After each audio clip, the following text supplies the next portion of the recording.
and we're supporting programs for child protection and advocacy too.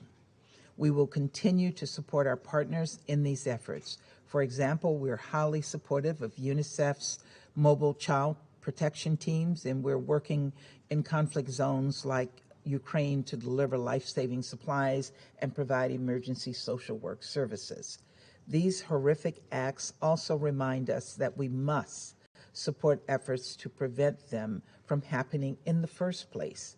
This means ensuring that women's voices and rights are always respected and elevated. And it means ensuring that abuses against them and against children are held to account. There must be pathways to healing and access to justice for survivors. Finally, I want to remind us all that women are far from passive victims in this war. As we just heard from UN Women, women are playing critical leadership roles in Ukraine to address this impact of the war. Some women are valiantly defending their homes, their communities, their country, including many women who've been serving in the Ukrainian military since 2014. Others are protecting their families and their children, bringing them to safety. And still others are the ones supplying food and shelter, water and medicine to those in need.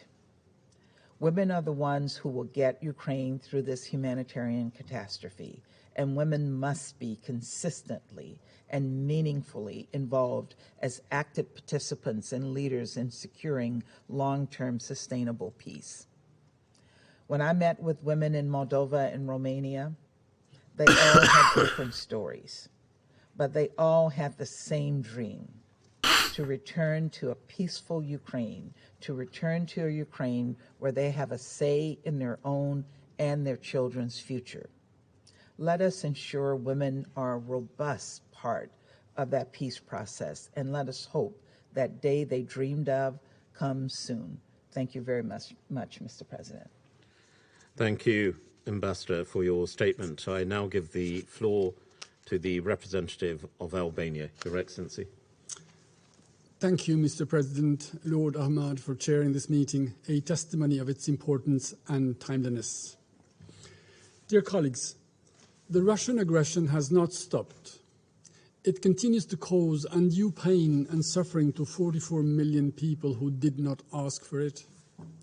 The relentless brutality and the destructive force of actions of the Russian army against civilians and vital civilian infrastructure in Ukraine is catastrophic. Unspeakable crimes have been committed, and each day the various pieces of the horror puzzle are falling in place. Grisly images of bodies charred or run over by tanks, mass graves, torture chambers, interceptions confirming that Ukrainian prisoners of war had been shot dead after being interrogated by Russian soldiers, playgrounds cribbled with bullet holes, kids' shoes scattered among the rubble of a school in ruins. Everyone is suffering in Ukraine, but the situation is particularly devastating for women and for children. This is why we called for this meeting, and what we heard from the briefers, whom I thank, is appalling. We're very pleased to listen to Ms. Cherepaka, and all accounts coincide. We just don't know yet all the horrible details. Hundreds of thousands of women have been forced to flee their homes. Others are fighting bravely to protect their country or work under bombardment and indiscriminate shelling as doctors, nurses, and other professionals providing essential service to their communities. We express our gratitude to all countries for their big heart in helping Ukrainians fleeing the war. Women and girls face heightened risks of gender-based violence, human trafficking, exploitation, and conflict-related sexual violence due to displacement.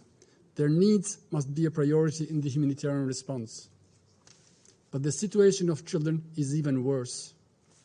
As we heard from Mr. Fontaine, since the start of the war, 2/3 of the total child population of Ukraine have been forced out of their homes. Those still inside the country remain trapped in what has become a national nightmare. And if all this were not enough, some 120,000 Ukrainian children have reportedly been forcibly deported to Russia. Save the Children reports that since the start of the war, an average of 22 schools have come under attack every single day in Ukraine. Last October, this Council adopted Resolution 2601, which urges all parties to cease attacks and threats of attacks against schools. It was us. Destroying on purpose the educational infrastructure and making it dysfunctional for the years to come is simply criminal. Schools should be safe places, free from any kind of violence. And learning during conflict and crisis must be maintained, as it helps maintain a sense of normalcy and foster resilience. We know that mass displacement and refugee flows always create conditions that could lead to human trafficking and an acute child protection crisis. We commend UNICEF for the good work in providing recreational activities and psychological support in Ukraine. Blue Dot centers are offering crucial services of counsel and protection. Mr. President, some 150 children will never see the end of war in Ukraine. They have been killed. Hundreds more, injured, will bear the marks of this war forever on their body. Children's lives are always shaped by the behavior of adults who themselves struggle in times of war. They have the duty to provide care and protection and ensure their upbringing. But how can a frightened mother holding her child avoid passing on her worst nightmare and fear that all of a sudden the kid may end up alone? How to explain war to children who in a matter of hours had to leave behind their family environment, friends, pets and toys, and who, traumatized, are unable to sleep or eat? In their normal life, children draw parents, houses and trees. Russian war has made Ukrainian kids draw bombs, tanks and weapons. Mr. President, civilian massacres carried out by Russian forces have rightfully stirred world outcry. Russia should have learned that a war can't be won through massacres. During the wars in the Balkans in the late 90s, the crimes against innocent civilians in Vukovar, Croatia, Srebrenica in Bosnia, and Racak in Kosovo did not help any of the perpetrators win the war. And this war will be no exception. We hear public indignation on one recurring question: why can't the UN do more to stop Russia? This question is right, and the anger is justified, because Russia, with its veto, has taken this council hostage, preventing it to deliver security in Ukraine. But thankfully, there is more of the UN that Russia cannot veto. We have met here 15 times in 10 weeks to expose Russia's despicable deeds and show its isolation. Also, in a matter of few weeks, Russia has, in 3 crucial consecutive votes, been put against the wall in the UNGA, which, in a remarkable and historic move, suspended Russia from the Human Rights Council.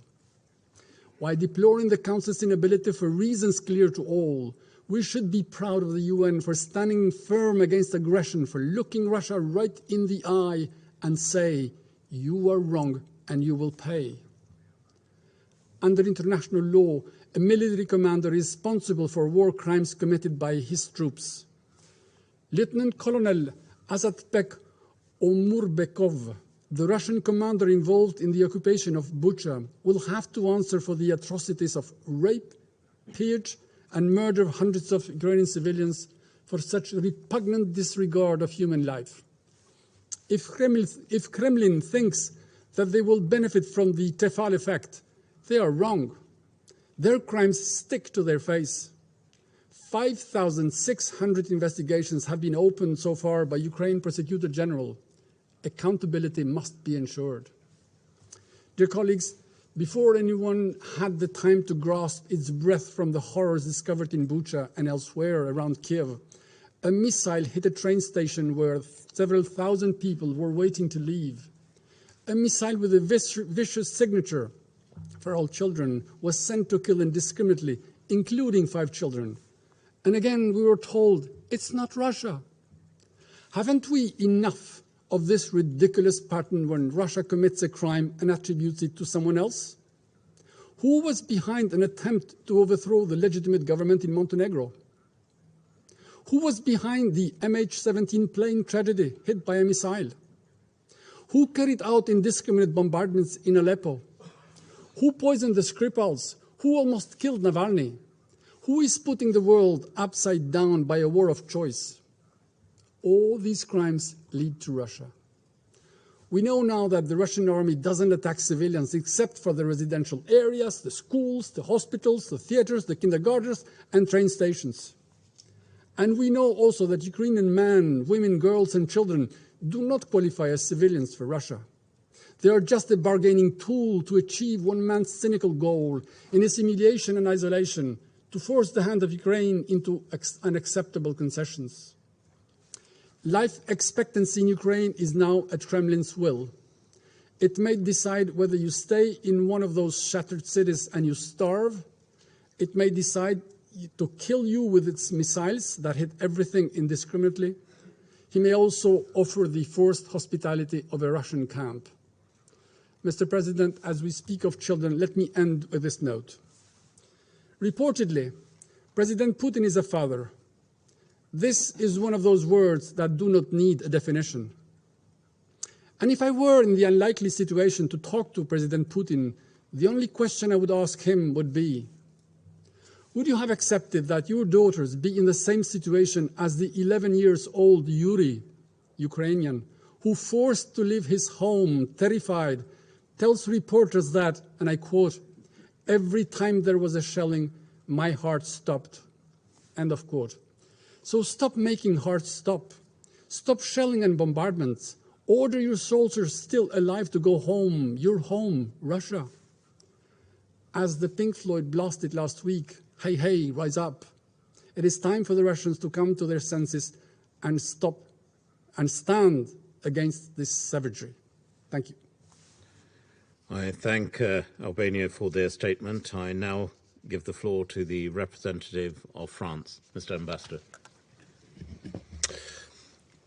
Monsieur le Président. President, I should like to thank Ms. Bahous, Mr. Fontaine, and Ms. Sherepaka for their briefings, which confirm the deep concern that we have been expressing since the beginning of the Russian aggression. We are still reeling from the atrocious attack upon Kramatorsk station on Friday. This may constitute a crime against humanity, as underscored by Minister Le Drian. Indiscriminate attacks must cease. France is deeply concerned by the proliferating allegations of sexual violence. This Council's resolutions on sexual violence in conflict are obligations upon all of us. We support the action of the United Nations on the ground to establish the facts and responsibility. Such abject attacks cannot remain unpunished. France also calls for increased support for survivors of sexual violence, and we condemn in this regard the destruction of health infrastructure and its consequences on access to sexual and reproductive health. Attacks upon hospitals may also constitute war crimes. As we have heard, war overturns the lives of Ukrainian children as well. Murders and mutilations and maiming of children will be a permanent stain upon their perpetrators, as will attacks against schools. We call upon the Secretary-General of the United Nations to make use of the tools established by this Council to protect children against serious violations against them. Moreover, civilians are particularly exposed during forced displacements. We support United Nations action to prevent risks of human trafficking. President, in the face of this aggression with its unbearable consequences for the women and children of Ukraine, France is fully mobilized. We call for an immediate cessation of hostilities, a full withdrawal of Russian troops from the whole of Ukrainian territory, as called for by the International Court of Justice, and full humanitarian access. Almost 500 tons of humanitarian material have been sent by France, which has also announced an extraordinary contribution of 100 million euros for the humanitarian response. We have also in France deployed a hosting and support mechanism for Ukrainian women and children. Almost 10,000 Ukrainian children have arrived in France and have already been given school places. Combating impunity must be forceful. We have already announced our support for the investigation and documentation work done by the International Criminal Court, with full respect for its independence. An extraordinary contribution of €500,000 has also been granted to the specific fund. France will continue to support any efforts at independent investigation into violations of international humanitarian and human rights law in Ukraine. Finally, France supports the full implementation of the Women, Peace and Security agenda in all its dimensions. We salute the courage of Ukrainian women on the first line of the humanitarian, political and military response to defend their country. We recall that there cannot be an enduring solution to the conflict without the full participation of women. President, we continue to support Ukrainian women and children as long as it is necessary, and will remain steadfast in our efforts to achieve a return to peace. Thank you. Thank you, Mr. Ambassador. I now invite the representative of Ghana, Your Excellency. I thank you, Mr. President, and welcome your leadership over this meeting of the Council on the important and timely discussion on the impact of the war on women and children in Ukraine. I would like to thank Ms. Sima Bahaus, Executive Director of UN Women, and Mr. Emmanuel Fontaine, the Emergency Operations Director of UNICEF, for their respective briefings on the situation. We are also grateful to Ms. Katerina Sharapaka, President of the civil society group La Strada Ukraine, for the views shared with the Council. Mr. President, the continued situation of instability and insecurity in Ukraine continues to be a matter of deep concern for Ghana. My delegation is particularly alarmed by the situation of women and children, as well as of the aged, arising from the Russian Federation's invasion of Ukraine. Ghana strongly deplores the reported acts of widespread and what is emerging to be gross violations of international humanitarian law in Ukraine. We condemn the attack of 8 April 2022 on the train station in Kramatorsk, which resulted in significant civilian casualties, and commiserate with the bereaved families and the people of Ukraine. We continue to be pained by the horrifying images of war in Ukraine and by the daily images of fright and despair in the eyes of a people who just a few weeks ago lived normal and stable lives. In situations of war, women and children suffer a disproportionate humanitarian impact, and the war in Ukraine has been no different. Ghana is particularly concerned by the situation of the children of Ukraine who are being scarred by the horrifying images of war. Children should never go through such experiences and must accordingly be protected by all parties in accordance with applicable international law. We note the UN's report that around 4.3 million refugees have fled Ukraine into the neighboring countries, with women and children making up 90% of the refugee population. We regret the 142 children who are reported as having been killed, alongside the 229 others injured. Without the immediate and unconditional cessation of hostilities, these numbers would increase. We therefore call upon the warring parties, especially the aggressor state, to redouble all efforts for peace in the interest of the women and children of Ukraine, including the women in need of assistance who constitute more than 54% of the people in need from the ongoing crisis. Mr. President, the rising food insecurity, lack of access to essential social services in cities like Mariupol, Chernihiv, Sumy, and Kharkiv have invariably increased the burden of local women responsible for the care of children, the disabled, and elderly family members.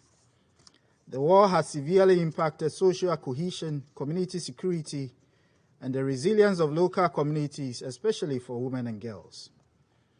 The destruction caused by the war, particularly with the use of explosive weapons with wide impact area in civilian populated areas and targeted at medical facilities, has created profound health crisis, with women, girls, and children bearing the greatest brunt of such deprivations. Women and young girls face an increased risk of disruption to life-saving sexual and reproductive health services and access to specialized medication and treatment. Ghana unequivocally condemns the reports of trafficking, sexual and gender-based violence, including rape and exploitation. Such atrocities impact negatively on the physical and psychological health of the victims, as well as on their general well-being, both in the short term but also over the longer-term period. We therefore encourage humanitarian agencies to ensure that identified victims are provided with the needed medical and psychosocial care to overcome the trauma of abuse. We underscore the need for accountability for all alleged violations of international humanitarian and criminal laws, and reiterate our call for an immediate, independent, and impartial investigations to establish the facts of these offenses and build the evidence to hold the perpetrators of such atrocities to account. Mr. President, the gender-related challenges of the war necessarily required a prioritization of the needs of the women and children and the implementation of gender-responsive humanitarian assistance. In this regard, women leaders at all levels of society should be included in coordination mechanisms and decision-making processes. In the spirit of Resolution 1325, we urge the parties to consider including women in their negotiating teams as a way of ensuring their meaningful participation in the diplomatic and political processes. It is important that women are not only counted as victims of the war, but as key participators in finding a lasting and durable solution. In closing, we reiterate our call on the Russian Federation to heed the repeated calls of the international community to withdraw all of its invading troops from the internationally recognized borders of Ukraine and pursue the path of dialogue and diplomacy. The cessation of all hostilities and maintenance of effective and safe humanitarian corridors remain fundamental to addressing the worsening humanitarian conditions, especially the unbearable impact of the conflict on Ukrainian women, girls, and children. I thank you very much, Mr. President, for your kind attention. Thank you, Your Excellency. I now invite a contribution from the representative of Mexico. The floor is yours. Thank you, Mr. President. Excellency, welcome to this council. We're grateful for the presentations by the Executive Director of UN Women, Sima Bajos, and by Manuel Fontaine, Director of Emergencies of UNICEF, and by Madam Caterina Cheripaja, whose perspective from civil society reminds us of the vulnerability, but also reminds us of the strength of Ukrainian women. All the information available confronts us with a truly devastating panorama. The reality is that every day that goes by, and the conflict continues, tragedies are increased and humanitarian needs are also growing. Mexico condemns the recent attack against the main train station of Kramatorsk, where unfortunately dozens of civilians lost their lives who were waiting to be evacuated, including women and children. Attacks against the civilian population and civilian infrastructure violate international humanitarian law and could constitute war crimes.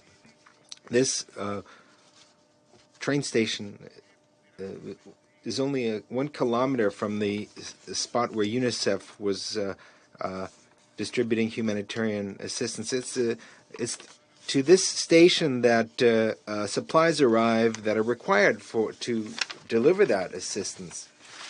Women and children of Ukraine are the most affected. They represent 90% of the refugee population, and they are exposed to a high risk of trafficking and exploitation.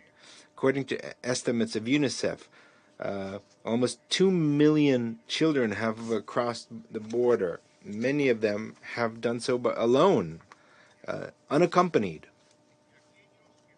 And those that have remained with their families or are in the course of being evacuated run the risk of becoming victims of the use of weapons with indiscriminate effects. Nor should we forget the severe impact, both in the short and long term, that all this will have on mental health. The traumas of war that are being suffered by so many minors as well as adults could be extremely severe and irreversible. In particular, relatives of those who have lost their lives or survivors of attacks, displaced persons and refugees. The damage caused to the residential, educational, and sanitary infrastructure further darken this panorama. Ukrainian women have been the first ones to respond to the urgent needs in their communities. The testimonies of doctors, nurses, psychologists, and volunteers that assist the most vulnerable population, such as, for example, older adults or persons with disabilities. These are examples of solidarity, and at the same time, they are evidence of the most moving human dimension of this conflict, and they are continuing to assist people. Now, we need the UN system, and in particular UN Women and the Special Office of the Special Representative, Pramila Patten, to continue collecting evidence, disaggregated data, and a gender-focused analysis on the multiple dimensions of this conflict, including in particular sexual violence. We need all verified information that could be collected, and in our capacity as co-chairs of the group that oversees the agenda Women, Peace and Security, we intend to convene a follow-up meeting to maintain the focus and priority on this topic that it deserves. In addition to the differentiated impact and the particular cost borne by millions of women, it's important to increase their participation in the political process. It's urgent to include them in all possible channels of dialogue and negotiation. What happens is, just as in the rest of the world, Ukrainian women are protagonists of change, essential protagonists, and they must participate fully on an equal basis and meaningfully in the processes of decision-making and in peace negotiations. Mr. President, in conclusion, we'd like to reiterate our appeal to an immediate cessation of hostilities, to an unrestricted and unconditional access to humanitarian assistance, and to finding a diplomatic solution of the conflict without any delay. Thank you very much. I thank Mexico for their statement. I now give the floor to the representative of India, Mr. Ambassador.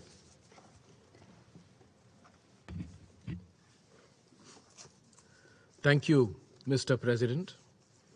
I take this opportunity to welcome Your Excellency to this meeting. I would also like to thank Ms. Seema Bajos, Executive Director of UN Women, Mr. Manuel Fontaine of UNICEF, and Ms. Katerina Sherapaka of La Strada, Ukraine, for their briefings and insights into impact of the situation on women and children, particularly with respect to education. Women and children invariably suffer the most in any armed conflicts or military confrontation. From reports coming out of Ukraine, women and children have been disproportionately impacted and form the bulk of the refugees and internally displaced persons. More than 4.4 million people have moved to neighboring countries, and another 7.1 million are displaced inside Ukraine. We commend the Ukraine's neighboring countries who have welcomed refugees from Ukraine, and especially for treating women and children with compassion and dignity. As a country which has welcomed refugees over centuries, India knows the importance and value of treating them equally and with dignity. Let's unmute myself. Oh, crap. Now I still hear this guy. Where's my mouse? Mute. Mute. How you guys doing? Today is Monday. If you can't tell by my sultry voice, I'm still sick as a dog. Sick as a dog. I came in here with the intentions on recording an episode that would air tonight at 5 o'clock, and I realized the way I've set this up to show this UN hearing, I can't do it. And now I just want to go back to bed. So I'm just going to do a mini show right now in hopes that people like it. And if you don't, well, I don't know what to tell you. But fuck, where's my mouse? I'm on fire today. I can't even record this shit right now. Damn it. I'm so not on point. This shit. So I'm really not. I'm not on point. You know what I'm gonna do? I'm just gonna end it, and I'll stay on Citizen Stringer for a second, and then I'll cut back with a whole new live feed on social media. I'm just gonna do my show now, but I have to end this, redo the titles, and start. So I'll be back live on social media in like 1 minute. Okay, maybe 2.